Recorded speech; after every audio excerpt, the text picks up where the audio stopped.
ഒരു employee work pressure കാരണം social media വളരെ സീരിയസ് ആയിട്ട് ചർച്ച ചെയ്തുകൊണ്ടിരിക്കുന്നു. ടാർഗറ്റ് എത്രയായി, ടാർഗറ്റ് അച്ചീവ് ചെയ്തില്ലെങ്കിൽ ജോലി പോകും, പണി പോകും. ഡിയർ ഫ്രണ്ട്സ്, ഒരു എംപ്ലോയി വർക്ക് പ്രഷർ കാരണം മരിച്ചുപോയി എന്ന് പറഞ്ഞ് അദ്ദേഹത്തിൻ്റെ ആ മരിച്ച പെൺകുട്ടിയുടെ പേരൻസ് കംപ്ലയിൻറ്റ് ചെയ്യുകയും സോഷ്യൽ മീഡിയ വളരെ സീരിയസ് ആയിട്ട് ചർച്ച ചെയ്തുകൊണ്ടിരിക്കുന്ന ഒരു സാഹചര്യം. നമ്മൾ പല സ്ഥലങ്ങളിലും ഒരുപക്ഷെ പല എംപ്ലോയേഴ്സിനും ഒരാളെ എങ്ങനെയാണ് ഔട്ട്പുട്ട് ഉണ്ടാക്കുന്നതെന്ന് അറിയാൻ പാടില്ലാത്ത ധാരാളം പേരെ നമ്മൾ കാണാറുണ്ട്. ജോലിക്ക് ഒരാൾ വന്നത് എന്തെങ്കിലും അവരുടേതായ റീസൺ ഉണ്ടാവും അല്ലേ. ഒരു മാസം അവർക്ക് വരുമാനം കിട്ടിയിട്ട് അവർക്ക് ഇത്ര രൂപ വരുമാനം കിട്ടിയിട്ട് അവരുടെ ആവശ്യങ്ങൾ എന്താണ്, എത്രയാണ് അവരുടെ ആഗ്രഹം, എത്രയാണ് അവരുടെ ആവശ്യം, അവരുടെ വീട്ടിലെ സാഹചര്യം എന്താണ്, അവരുടെ വീട്ടിൽ എത്ര അംഗങ്ങളുണ്ട്, ഭാര്യ, കുട്ടികൾ, ഇവരെക്കുറിച്ചോ ഇവരുടെ ആഗ്രഹങ്ങളെക്കുറിച്ചോ ഇവരിഷ്ടപ്പെട്ടാണോ ഈ ജോലി ചെയ്യുന്നത്, അതിന് വരുന്നത്, അതിൻ്റെ സാഹചര്യം അതിനനുകൂലമാണോ, ഇതൊന്നും തന്നെ മനസ്സിലാക്കാതെ മാസങ്ങളും വർഷങ്ങളും ഒക്കെ തന്നെ ഒന്നിച്ചിരുന്ന് ജോലി ചെയ്തിട്ട് അല്ലെങ്കിൽ കൂടെ വർക്ക് ചെയ്തിട്ട് നമ്മുടെ സ്വന്തം ടീമിലുള്ള ആൾക്കാരുടെ അവരുടെ സാഹചര്യങ്ങൾ എന്താണെന്ന് പോലും ചോദിച്ച് മനസ്സിലാക്കാതെ ഫസ്റ്റ് ഡേ വന്നു, ഫസ്റ്റ് മന്ത് തന്നെ അവരെ കൊണ്ട് ഔട്ട്പുട്ട് ഉണ്ടാക്കിക്കുക, ടാർഗറ്റ് കൊടുക്കുക, ഈ ടാർഗറ്റ് അച്ചീവ് ചെയ്യുക,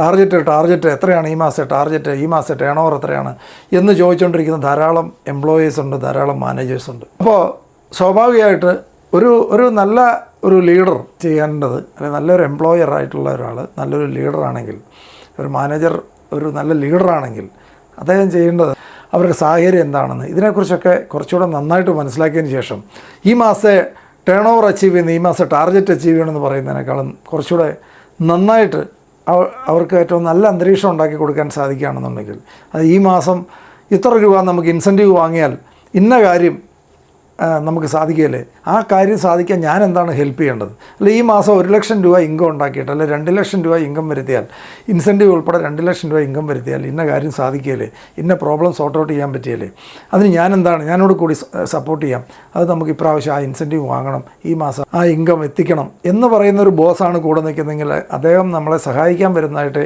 ഒരു എംപ്ലോയിക്ക് തോന്നുള്ളൂ. അതിന് പകരം ടാർഗറ്റ് എത്രയായി, ടാർഗറ്റ് അച്ചീവ് ചെയ്തില്ലെങ്കിൽ ജോലി പോകും, പണി പോകും എന്ന് പറഞ്ഞ് പ്രഷറൈസ് ചെയ്യുന്നൊരു ബോസിനേക്കാളും എപ്പോഴും ഔട്ട്പുട്ട് ഉണ്ടാക്കുന്നത് ഏറ്റവും നല്ല അന്തരീക്ഷം. കാരണം ഒരു നല്ല വർക്കിംഗ് അറ്റ്മോസ്ഫിയറാണ് ഒരാൾക്ക് ഏറ്റവും കൂടുതൽ വേണ്ടത്. നമ്മൾ വരുമാനത്തിനേക്കാളൊക്കെ പലപ്പോഴും പറയാറുണ്ട്, ഒരു എംപ്ലോയി പലപ്പോഴും പോകുന്നത് ആ സ്ഥാപനത്തിൽ നിന്നല്ല പോകുന്നത്, ഒരു ബോസിൻ്റെ അടുത്തു നിന്നാണ് പോകുന്നതെന്ന് പറയും. അതായത് അവർക്ക് ഒരു നല്ല വർക്കിംഗ് അറ്റ്മോസ്ഫിയറാണ് ഫസ്റ്റ്, രണ്ടാമതാണ് പലപ്പോഴും ഇൻകത്തിൻ്റെ ഫാക്ടറൊക്കെ വരുന്നത്. ഇൻകമൊക്കെ ആവശ്യമാണ്, കൂടുതൽ വേണമെങ്കിലും നല്ലൊരു വർക്കിംഗ് അറ്റ്മോസ്ഫിയർ ഉണ്ടാക്കിയെടുത്താൽ നല്ലൊരു വർക്ക് കൾച്ചറുള്ള ഒരു സ്ഥലത്ത് മാത്രമേ അവിടെ കൂടെ എംപ്ലോയീസ് നിൽക്കുകയുള്ളൂ, ലോങ് ടൈം പ്രൊഡക്ടിവിറ്റി ഉണ്ടാവുള്ളൂ. പല ആൾക്കാരും ലോങ് ടൈം ഒന്നും വെയിറ്റ് ചെയ്യാൻ ഇന്ന് ജോയിൻ ചെയ്യുന്നു, അന്ന് തന്നെ ടാർഗറ്റിനെ കുറിച്ചാണ് സംസാരിക്കുന്നത്, ഫസ്റ്റ് മന്ത് തന്നെ ടാർഗറ്റ് ഇല്ലെങ്കിൽ തന്നെ പ്രഷറൈസ് ചെയ്യാൻ തുടങ്ങുക. ആ ഫ്രസ്ട്രേഷനിൽ ഒരിക്കലും നിന്നൊരു ബെസ്റ്റ് ഔട്ട്പുട്ട് ഒരിക്കലും തരാനായിട്ട് ആ എംപ്ലോയിക്ക് സാധിക്കില്ല എന്നുള്ള റിയാലിറ്റി അക്സെപ്റ്റ് ചെയ്തുകൊണ്ട് മനസ്സിലാക്കിക്കൊണ്ട് നല്ല ഒരു ലീഡറായി മാറുക എന്നുള്ളതാണ് ഒരു എംപ്ലോയറോ ഒരു മാനേജറോ ചെയ്യേണ്ടത്. അങ്ങനെയുള്ള സ്ഥലങ്ങളിലൊക്കെ ഔട്ട്പുട്ട് കൂടി വരുന്ന കാണാൻ പറ്റും. കാരണം അപ്പോൾ ഈ എംപ്ലോയിയുടെ ഒരു എംപ്ലോയർ അല്ലെങ്കിൽ മാനേജർ ചോദിക്കുന്നത് ഒരിക്കലും ടാർഗറ്റിനെ കുറിച്ചായിരിക്കില്ല, ഈ മാസത്തെ ഇൻസെൻറ്റീവിനെക്കുറിച്ച്, ഈ മാസത്തെ ഇൻകത്തിനെക്കുറിച്ചും വീട്ടിലെ ആ ഇൻകം വന്നിട്ട് വീട്ടിലെ ആവശ്യങ്ങൾ നടത്തിയെടുക്കുന്നതിനെക്കുറിച്ചായിരിക്കും സംസാരിക്കുന്നത്. സ്വാഭാവികമായിട്ട് ആ എംപ്ലോയിക്ക് എന്നെ സഹായിക്കാൻ നിൽക്കുന്ന ഒരാളായിട്ട് ആ എംപ്ലോയിക്ക് തോന്നുകയും അയാൾ കൂടുതൽ സിൻസിയറായിട്ട് പ്രവർത്തിക്കുകയും കൂടുതൽ അദ്ദേഹത്തിന് പെർഫോം ചെയ്യാനുള്ള ഒരു നല്ല മൈൻഡ് സെറ്റ് അവിടെ ഉണ്ടാകുകയും ചെയ്യുന്നു. വളരെ എൻജോയ് ചെയ്ത് അദ്ദേഹം വർക്ക് ചെയ്യുന്ന കാണാൻ പറ്റും, കൂടുതൽ പ്രൊഡക്ടിവിറ്റി തരുന്ന കാണാൻ പറ്റും.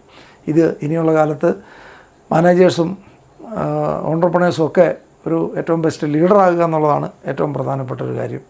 അതിൽ കൂടെ മാത്രമേ വലിയ ലോങ് ടൈം ഗ്രോത്ത് ഉണ്ടാക്കാൻ പറ്റുള്ളൂ. Okay, thank you.